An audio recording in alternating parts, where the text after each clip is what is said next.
Long ago, in a quiet African village surrounded by tall palm trees and wide farmlands, there lived three close friends, Sam, Dan, and David.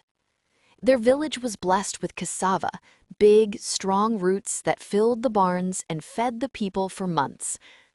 One bright morning, the three friends decided to travel to a nearby community for trade by barter. Their plan was simple. They would exchange some of their cassava for other valuable food items their village did not have. So they loaded their baskets, tied them to long sticks, and began their journey. The road was long. Dusty paths, songs of birds, and the rustle of the wind followed them. They laughed, teased one another, and shared stories as they walked. When they finally arrived at the trading ground, each friend went his own way to bargain. Sam, who was full of energy and excitement, exchanged his cassava for fresh vegetables, green and beautiful, like life itself. He was proud of his trade and told himself that his vegetables would make the meal taste like a king's feast. Dan, on the other hand, managed to get yams, big, strong ones that looked heavy with promise.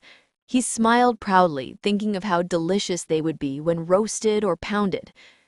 David, the calm and thoughtful one, traded his cassava for spices and cooking ingredients, the kind that brought aroma and taste to any meal. He believed that food without spice was like a drum without a rhythm. After hours of walking and trading, the sun began to drop low in the sky. The journey home was long, so the three friends decided to rest by the roadside before continuing. They found a shady tree and agreed to cook a simple meal together, a small feast from what each of them had traded. Sam said he would bring out some vegetables.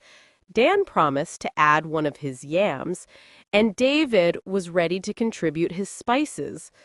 Together, they would make a pot of food to fill their bellies before heading home. They gathered dry sticks and made a small fire. The flames danced and crackled, lighting their tired faces. But soon temptation whispered to each of them.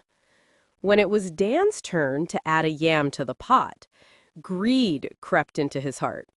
He thought to himself that the others wouldn't notice if he kept the good yams for himself. So instead of putting a clean yam into the pot, he broke off a piece of spoiled cassava and tossed it into the boiling water, pretending it was the yam. He smiled quietly, proud of his little trick. After a while, he called Sam to add his vegetables. Sam came forward with his basket, but when he looked inside, he felt the same temptation. Why should I waste my best vegetables when they won't even know? So, Sam looked around quickly and found some wild leaves nearby. Without thinking twice, he chopped them and threw them into the pot instead of his fine vegetables. Finally, it was David's turn. The air was already thick with the smell of boiling food. He smiled as he opened his bag of spices. But then a mischievous thought came to him, too. Why use all my good spices for this, he wondered.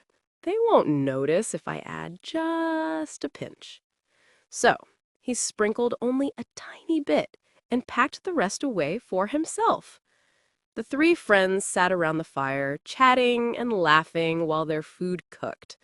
The smell was not as pleasant as they expected, but they told themselves it was because of the journey. They were too tired to notice. After some time, the food was ready. They each served themselves from the pot and began to eat. At first they smiled. It was warm and filling, or so they thought. But before long, each one began to feel strange. Their stomachs turned, twisted, and rumbled like angry thunder. They looked at one another in confusion. Dan clutched his belly. Sam bent over in pain. David groaned. Within moments, all three were running into the bushes, each one regretting his selfish act. The meal that was meant to unite them had brought them shame and discomfort. When the pain finally eased, they returned to the fire. Tired, embarrassed, and wiser than before.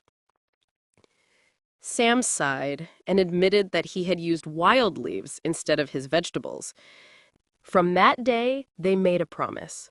Whenever they cooked together, each one would give the best of what he had, not the worst.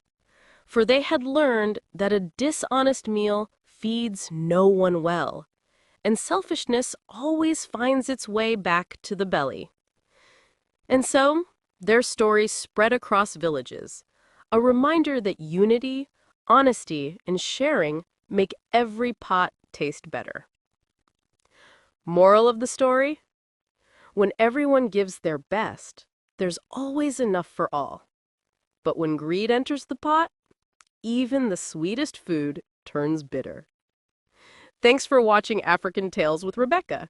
If you enjoyed this story, give it a thumbs up, share it, and subscribe for more African wisdom and wonder every week.